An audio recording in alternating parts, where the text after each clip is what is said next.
So, 6 weeks out vlog. I haven't done a little vlog in a while, so here's one to keep you updated. As you can see, the old cheekbones are coming through, so body fat's come down. Yesterday, which was officially 6 weeks out, I was 105.3 kilos, which is like mid to low 230s. And Andy put in a high day, pulled cardio out, pulled steps out, train legs, and then on the end of the high day, the last meal, was a regular burger from Five Guys and a regular fries, which is awesome. Which tastes so good, because that in itself is 1,500 calories. So it was a nice bump to get at the end of the day. Slept well, woke up today 107.1. We did the same high day last week, but we didn't pull cardio or steps. And I was 106.5, I went to 107. Then yesterday I was 105.3 and I went to 107.1. So obviously dropped a bit of fatigue that I'd built up, filled out a bit more. I made a very conscious effort to drink more water as well yesterday. So obviously some of this will be water, just to help move the glycogen and salt around a bit better. Because I feel like last week I was a bit poor with the water intake on the day. So the physique's been brought back to life a little bit. Yesterday I was looking very flat, and today in my check-ins and my posing rounds after cardio, it's looking a bit better. So yeah, it's back to regular food today, and I'm going to train arms later on. I'll get a bit of that.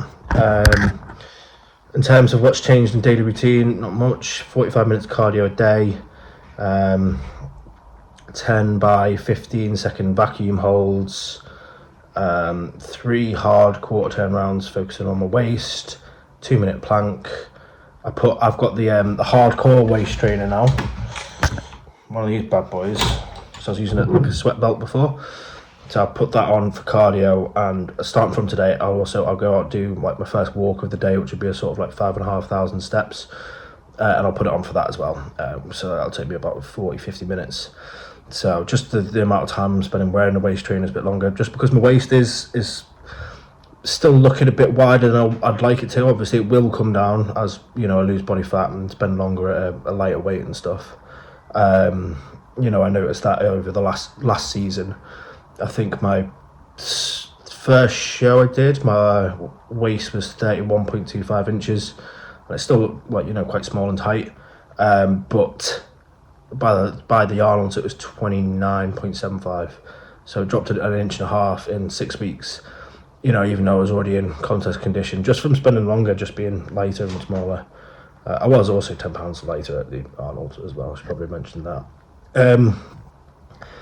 So obviously I'm doing a lot of stuff for the waist, and I also wear a belt quite tight whilst I train on every day except for leg day, just so I can breathe, because breathing's hard on leg day because it's tough. Strength wise, everything is pretty much sitting, hasn't dropped, which is great. You know, I'm near enough across the board as strong as I was in the off season. Maybe not quite peak strength in the off season, but certainly where I was like finishing up at. So you know, and that's pressing, back work, leg work.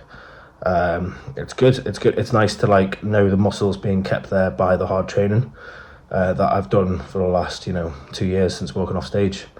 Very pale at the moment. I'm taking a antibiotic for, I've just got a bit of a breakout of spots on my back, and you can kind of see a few there and stuff.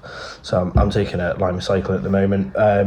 So that means I can't get a tan really, because I had to take it last year because I had the same thing but on my scalp, and it cleared up really nicely. And you know, I had a few holidays and stuff, and I just had to be so sun creamed and just didn't ever get a tan because of it. And it's going to be the same this year because I'm on it again. And it's nice and sunny at the moment, and yeah, not going to get any benefits from that. I have a bit of a farmer's tan from work, but I can't help that. You know, might work. What are you going to do? Regarding work, so the last 3 weeks I've been working away. I don't know if I'm allowed to say on what show. I think I signed an NDA because I'm big time like that. It's basically just to cover their asses. I'll say it was at some point. But I was working away for 3 weeks. Working away is always very tough. Got to be very well prepared, and like cooking in someone else's house and doing all that stuff. And I don't have my check-in spots. Like I basically couldn't weigh myself because every time the reading was just something mental because the floor was a bit broken. So to get back here and weigh myself and be like, oh, that's what I actually weigh, it's quite nice. And it was also a very physically demanding job. It was a lot of long hours, a lot of some days went up to 30,000 steps, and that's a lot of carrying stuff as well. Lots of carrying stuff. So it was hard going, but the conditioning did jump forward quite a lot during it, so I can't complain. So now I'm 6 weeks out. When I was my lightest yesterday, I was 5.3 kilos above the cap. So I'm, removing the high food, I'm just about above that 1 kilo a week, or below 1 kilo a week, whichever. Ahead, one of these words, ahead of doing 1 kilo a week, if that makes any sense. 5.3 kilos to leave over 6 weeks. I don't know. That's how scrambled my brain is right now. But anyway, yeah, I've done my cardio this morning, done my posing, started doing my routine posing as well, which is very exciting. It's not that I've put it off, but I just haven't had the time. No, genuinely, like my days have been manic from the start to end whilst I was working away. So obviously back this weekend, back in Manchester for good now. So there's that allocation of time, that I can use now. And I started working on my routine yesterday, and I forgot how much fun it was. So it's nice to have the freestyle pose and stuff coming back, because that's the stuff I love. Right, so I'm gonna put the waist trainer on, go for a walk, come back, eat, chill out for a bit, just to give my body a little rest, eat again, then I'll walk to the gym, train arms. I'll get a bit of that, maybe a bit of posing, show a bit of the physique, and yeah, if there's any other updates, I'll let you know, but I think it's going to be quite a short video. Cheers, guys.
Okay, so the wrap up of the 6-week out video, it's actually the next day. I've just done my cardio. Completely forgot to do this video last night. But yeah, there was a little arm workout there. 3 exercises, triceps, 3 for biceps, 2 working sets per exercise. I've just put the top set for each exercise. The first 2, the tricep push downs on the overhead. The second set has got rest pause, 20 seconds rest pause. Keep doing that until I can't do 1 rep. And the same with the bicep, the standing bicep easy bar curl. Rest pause 20 seconds. Keep doing that until I can't do 1 rep. Yeah, so it's like all 12 to 15 stuff, all quite high rep, all cable work. Get a nice pump. Felt pretty good yesterday after all that food, and then a bit of posing there at the end so you can see where I'm at physique wise. Yeah, it's all coming together. Also made me realise I'm going to have to get, I hate myself for it, but I'm going to have to get a tripod if I'm planning to do these kind of videos, because those angles were garbage, absolute garbage. So if you sat through it and you're at this point now, thank you so much for grinning and bearing it, and I can promise the next video is going to be a lot better, because the next video is 5 weeks out. We've got a videographer coming up with us, going to train at Ultraflex Durham with the legendary Anth Bales and the big boss man Andy Scott. So that video, and it's going to be a leg day, so that video is going to be carnage. So yeah, so thank you for grinning and bearing this one. The next one's going to be a lot better. So as always, like and subscribe, comment, share, post, blah blah blah blah. The Naked Smurf, 6 weeks out, baby.